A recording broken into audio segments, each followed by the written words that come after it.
Hello and welcome so much. Thank you so much for coming here to our presentation. Welcome. My name is GuruNischan. That is my born and raised name. I was born and raised in the fundamentalist religious yoga cult called Kundalini Yoga, 3HO, Sikh Dharma. My mom left early, about a year after I was born, and my father became the minister of the community I was raised in, which was Phoenix, Arizona, ashram. And an ashram is like the community in which we housed ourselves. At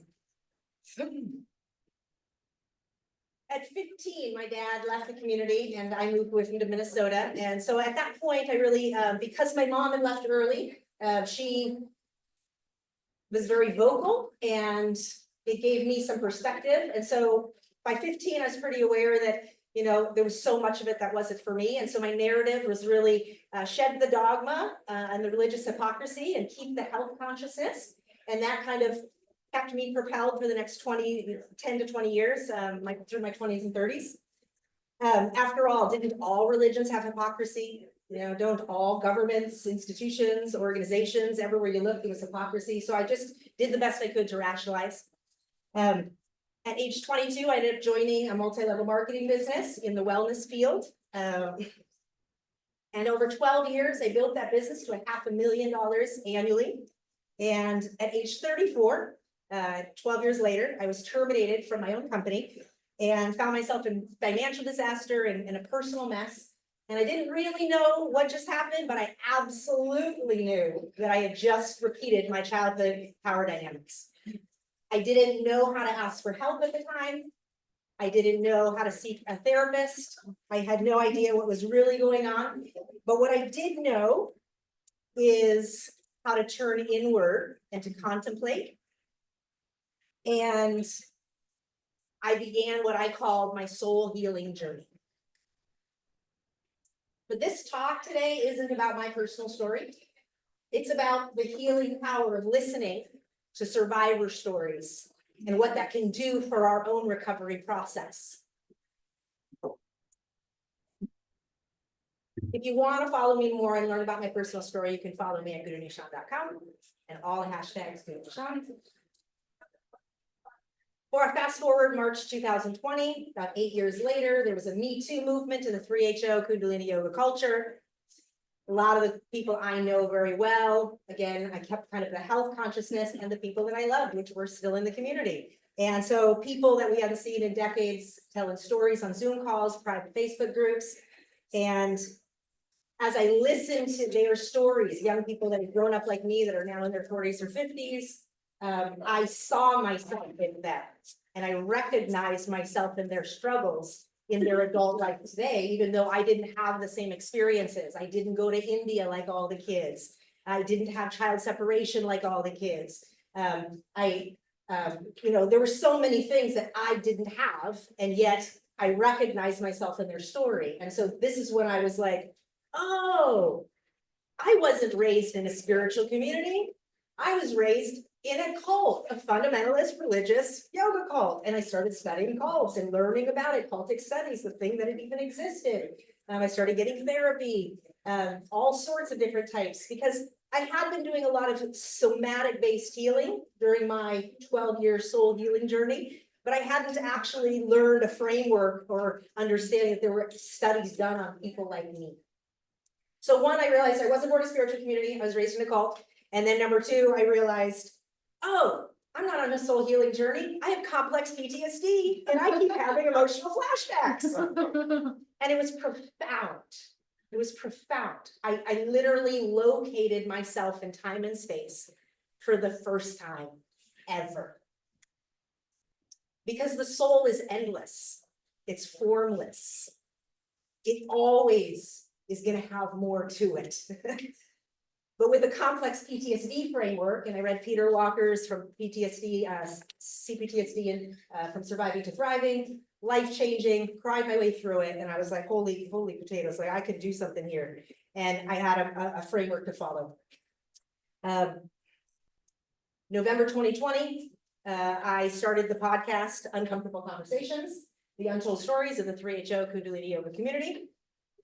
And This really came out of a fierce, childlike desire. It was like about an 8-year-old self of mine that was so angry that nobody was speaking out in public.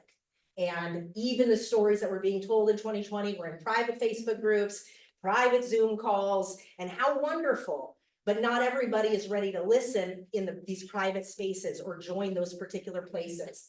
And so I wanted stories in the public domain, understanding that not everybody's ready to listen when I might be ready to listen. And when you're ready, the stories are available in public domain. And the real realization was that I knew that if people listened to the stories of people they knew, like I knew, they could not believe. There's no way you cannot if you hear a story, but you can deny it if you aren't willing to listen. And that's called their process. There wasn't anything I could do to change them or force someone to listen. So there were many, many people ready to listen.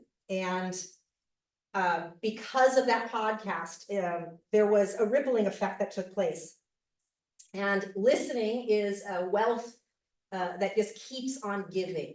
It's like a web in multi-level marketing, we call it exponential growth. It's an exponential growth effect of listening because the web of our lives are relational within the cult experience.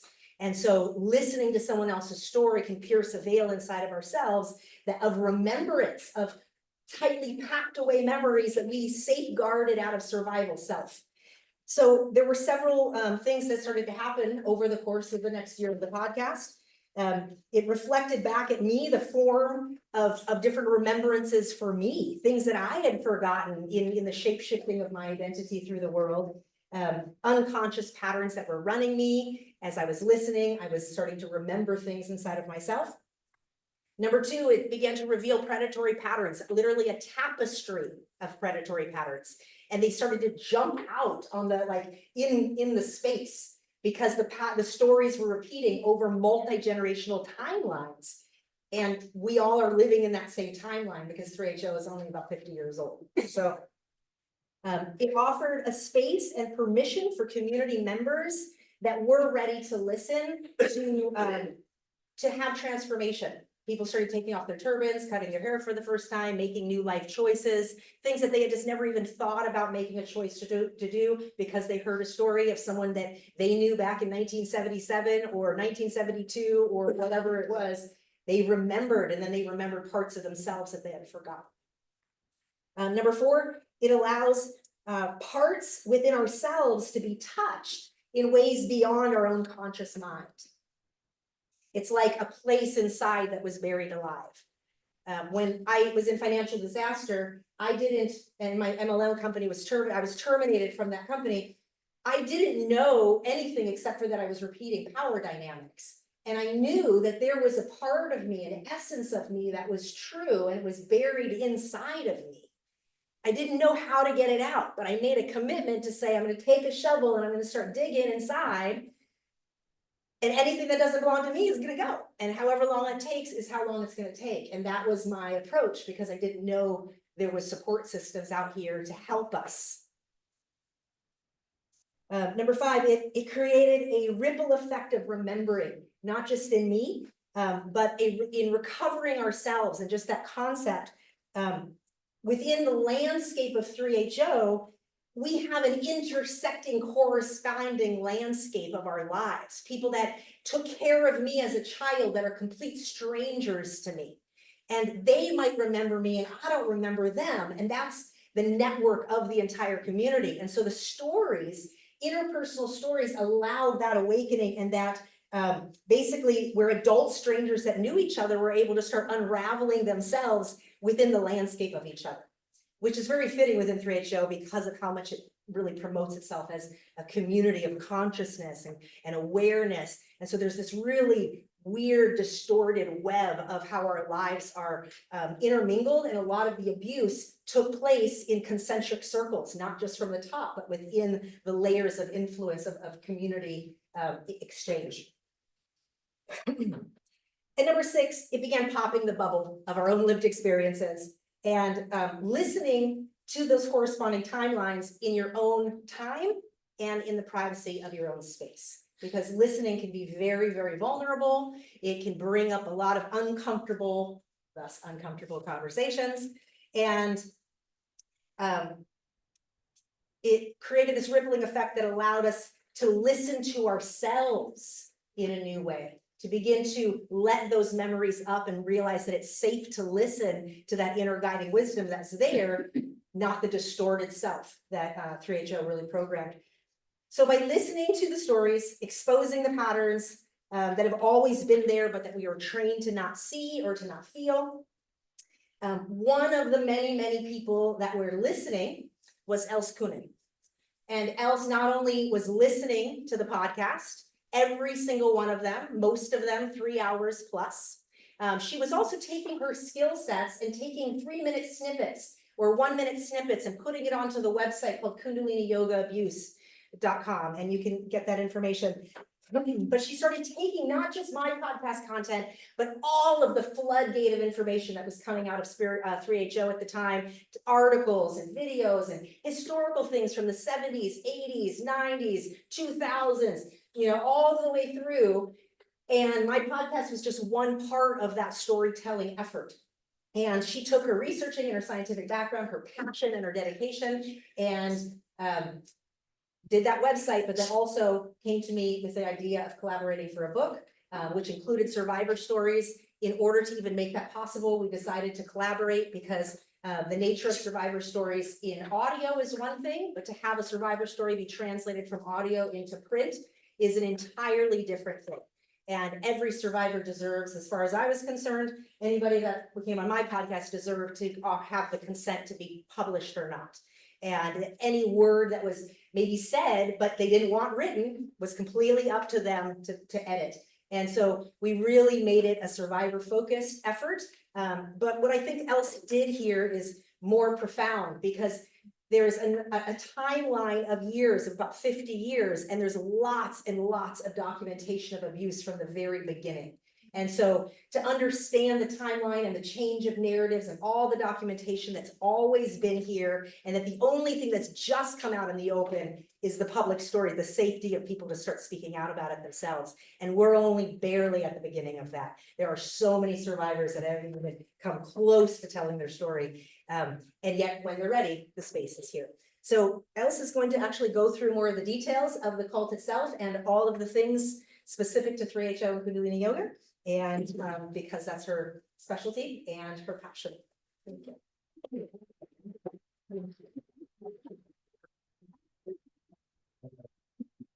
Thank you, GuruNischan. So yeah, I'm Els Coenen. I'm from Belgium, so excuse me for my English, which is not far from. And I'm into this. I can also say I was a member of the cult for 10 years. I started practicing Kundalini Yoga only in 2008. I never met Yogi Bhajan, who is the founder of, and in fact, the godfather of this organization, who died in 2004. And I will tell a little bit about the history in a minute, so that you can see what we are talking about and get an idea about the vastness of what happened there and what is still very much unknown. Very few people know about this cult and the abuse. But I stepped in 2008. He died already in 2004. I only experienced Kundalini Yoga in Europe, which means far away from the center of the cult, which was mainly in New Mexico and California and Oregon, but in all states in the US, but the headquarters is in New Mexico. And so I was far away from it, but still I was in from 2008 to 2018. I consider myself, it took me some time, but I know now I experienced a lot of the cult characteristics, even far away and long time after the master died. So it's a very complex story. And so when in 2020, in fact, everything bursted because one book came out, and I will show it a bit later. So, but 2020 was really like, okay, now the stories are coming. I stepped out in 2018, And in 2020, because I felt something is not right here, but I couldn't say exactly what. And there were some triggers where I decided now I stop. And in 2020, when the bomb burst and all the stories were coming out, I started listening again. And as GuruNischan said, I listened hundreds of hours because I had the time and the space. I could do that. And I realized there was so much value. And even one of the things GuruNischan does is she lets the people talk. Even if it takes 3 hours, they can continue to talk online. Yeah. So it's open. And sometimes only after 3 hours, they start saying the things that are so valuable. And then I realized I can do this, but how many people can do this? How many people will listen? Because I think you're at episode 100, how much? Maybe like 89, I'm not sure. Yeah, so there are many, many, many stories out there, and she's not the only source, there are also other sources. So I realized, okay, if we really want Kundalini yogis, and there are hundreds of thousands worldwide, every country has a Kundalini yoga taught.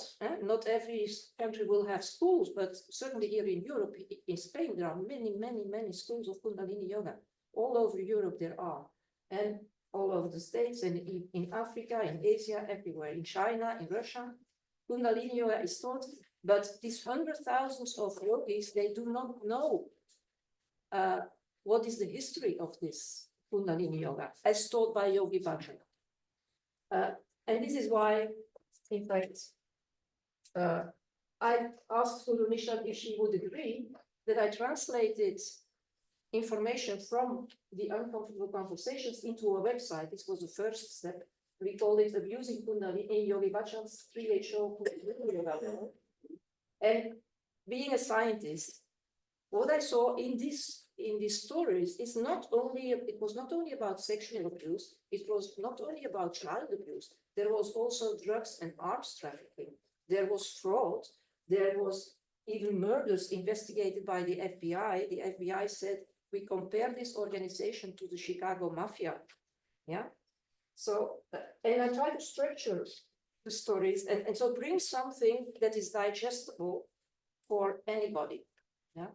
So that was the first step. And then we decided, okay, maybe it would be better to also have a book. And this is the book we are talking about. And it was published about now almost 1 year ago. Using the voices of survivors, because it is when you hear the stories from the survivors, the title of our book is The Healing Power of Listening. It's when you hear the words of the survivors. It's something different to tell something, but if you listen to the voices of the survivors, you go into their emotions and you really live the thing. And this is why we found it so important to include. And so we have about 15 survivors who agreed to have parts of their stories in the book. And I think that's the most powerful thing. There is research done on where does the yoga really come from? What were all the lies that were involved? But so I think the core of the book are really the stories. Okay. So this is the guy. This is Yogi Bhajan, Bhajan Singh Puri. He came in the States first in Canada, then moved to the States in 1968. And he died in 2004. I will not go in detail here. And then in 2020, with this book, Premka, White Bird in a Golden Cage, written by the number 2 of the organization in the beginning of the cult. When she brought out this book, then the bomb exploded because she was the number 2 of the organization for a very long time. And her story really triggers all the other survivors to say, yeah, maybe I can also come out. And then it was really like an avalanche. It was like, so what happens? If we summarize it, there were child abuse, more than 1,000 children were involved in child abuse. And that means distance therapy was one of the things he practiced. In the beginning, it was just sending children to other families because the parents could never be good parents. Yeah, so children had to be raised in other states. and by other parents. But then when there were too many complaints, he started sending them to India, to schools in India, where they, the money that the parents paid for the school, he used it to buy horses, to buy land, to do whatever. And the children were really neglected. So they were hungry, they were neglected in all kinds of ways. The stories are in the book and on the website. And then sexual abuse, at least 100 women and probably more were sexually abused by him. There was exploitation. I don't know, many of you will know Yogi tea. It's one of the most famous brands of tea. This was one of the billion-dollar companies that came out of this organization. So it was built from the exploitation, from the free work, free labor of the people involved in the cult. There was emotional abuse, financial abuse, the homophobia, of course, business frauds, tax evasion. Many people who worked with him went to jail for different types of business fraud. He created, and then drugs and arms and murder even. But I think next slide will, but all this happened. And this guy, so he had, one of his powers was that he had connections at very high levels. So he was good friends with mostly with the governor of New Mexico, Phil Richardson, and also with the governor of California. He met presidents, not only Nixon, also others. He met 2 popes. So for example, when he sent out his disciples to Europe, the first town he wanted them to be in was Rome, because it was close to the Pope. And so he called himself the spiritual leader of the Western Sikhs. I see we have a Sikh here in our audience, but he will a real one. So Bhajan was really abusing the religion of Sikhism, which is awful the way he did it. But he was believed. So people really took all his lies and they honored him for that. And when he died in 2004, this is incredible, there was a resolution from the American Congress, both Parliament and Senate, and they honored him in 2 pages for everything he did for them. So this is one of the things we call for in the book and on the website, is that there should be an amendment to this resolution to say maybe he did all these things, but next, and I have put it on the website, for each of these things, there is also the things that he did to the opposite side. So it's crazy that it's there. And there is, in New Mexico, there is a Yogi Bhajan Memorial Highway. And we have one brave guy who is protesting every year to say, take this sign down, please, because it's really a slap in the face of all the survivors to have him honored with a highway. So if there are people here who have political connections with the state, who can help to, because these are things that are visible, because we feel we are already working so hard in the last years to fight to have the truth be told. But if you only do it from the inside, it's not working. We really need also the outside world to participate in spreading the news, so that people know. And then if they still want to practice it, that's okay. It's their choice, but they have to be informed in a correct way. Because the Kundalini yoga was one of the tools used to manipulate, to control the minds.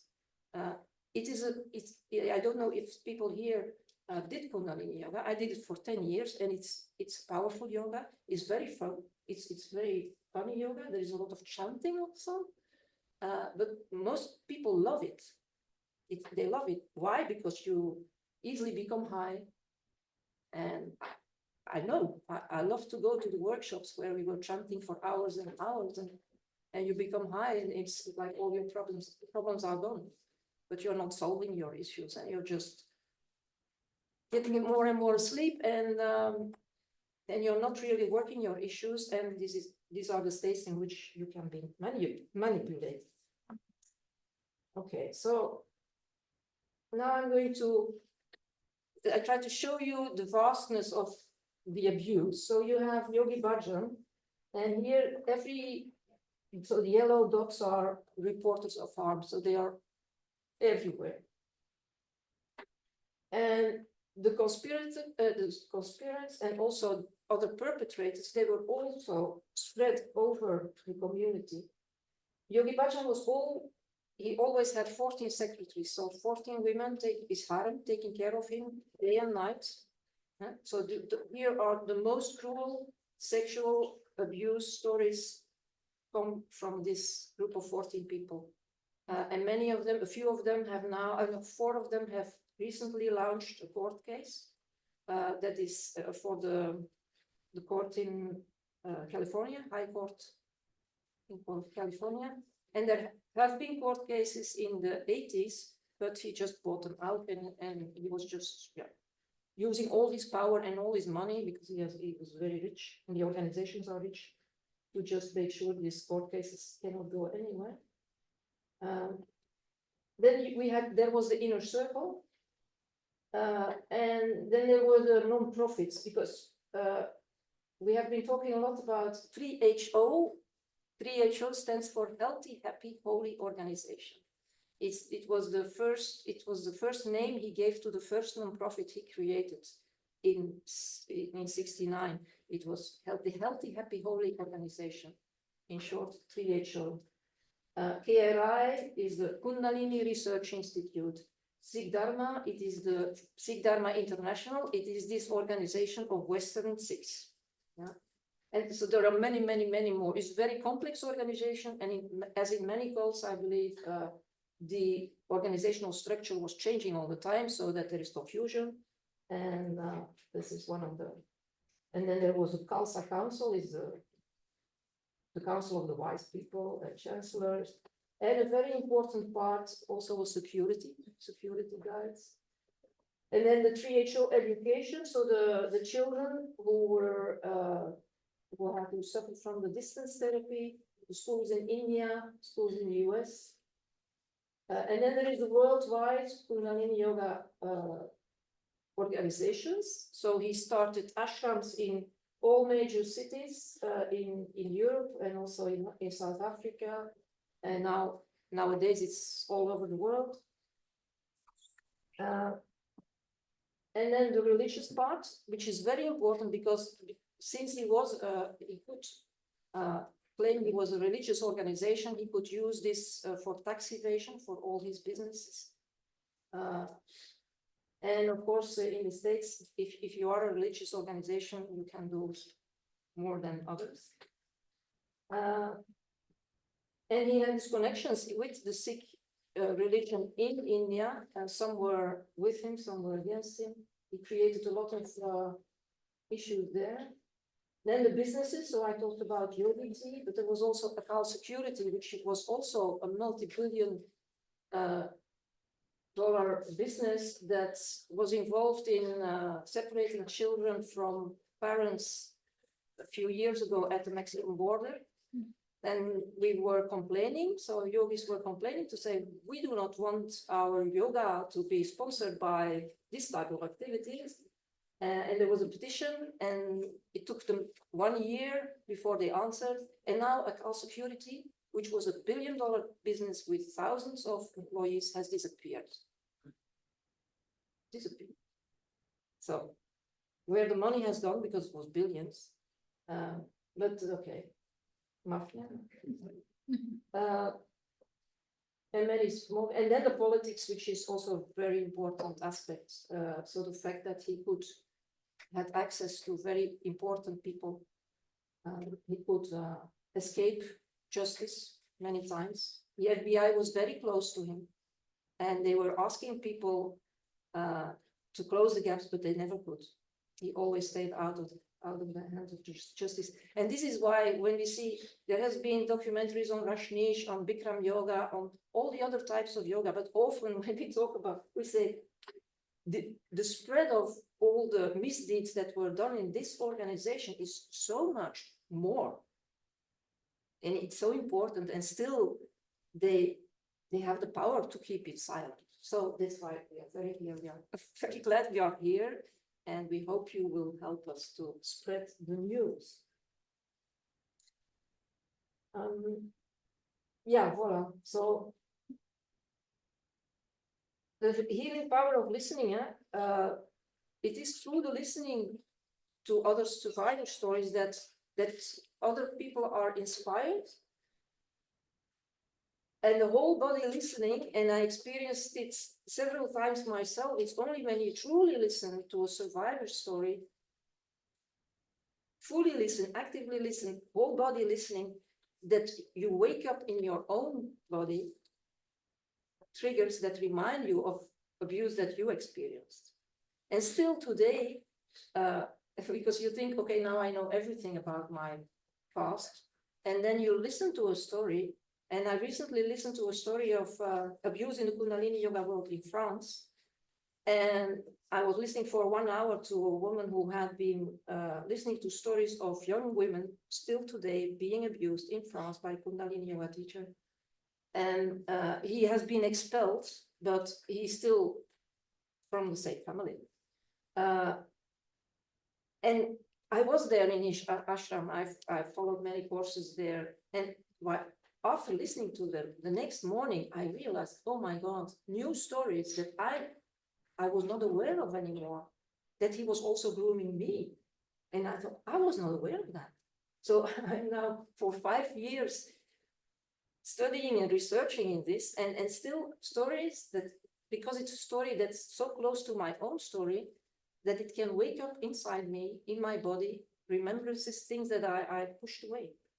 So I like this little graphic to say, okay, this is what it does. It's really, we just impact each other, and every story is important.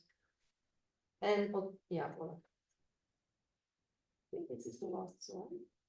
Oh no. This year, as every year, the Kundalini Yoga organization has, in the States, there is the solstice events in the summertime and wintertime, and summer solstice has just finished. But now here and in Europe, it's the yearly yoga festival that takes place in France always. And it includes, so it's a 7-day festival with hundreds of people, all in white turbans. So they have 3 days of white tantra included. And white tantra is one of the practices that he brought, Bhajan. And he will be instructing the white tantra. So they are, in the 80s, they have been recording his instructions. And big screens will play the videos where he is instructing the people. And I think that is so disrespectful to all the survivors.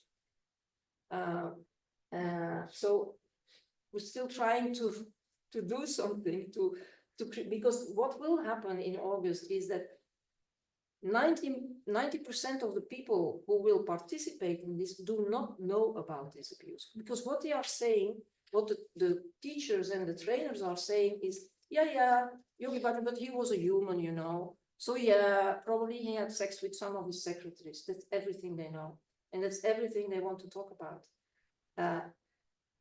But that's not the case. So our mission, I feel it as my personal mission very much, to inform people, to educate people. And then what they do with it, if they still want to go there, that's fine. But they need to be aware that this white tantra and also the Kundalini yoga has the power, has the capacity to manipulate people.